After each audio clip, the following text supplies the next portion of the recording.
अस्सलाम वालेकुम रहमतुल्लाहि व बरकातुहू। ये बच्चों के जॉगर्स की लॉट लगी हुई है, ठीक है। मैं आपको ज़रा साइड से भी दिखा दूँ भाई, हर वीडियो में बताता हूँ, इसमें मैं आपको बता दूँ कि 100 में से 10% का मार्जिन आपने ज़रूर रखना है, हम बोलें या ना बोलें, ठीक है। बाकी इंशाल्लाह ख़राबी वैसे आती नहीं है, लेकिन ये कि थोड़ा बहुत बंदे को मार्जिन बीच में रखना पड़ता है, ठीक है।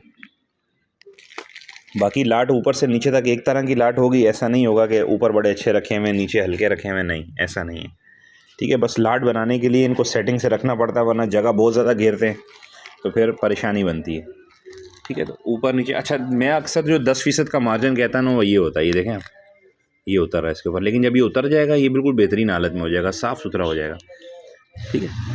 ये आप चेक करें, ठीक है। तो रोज़ी रोटी वाला स्टॉक होता है।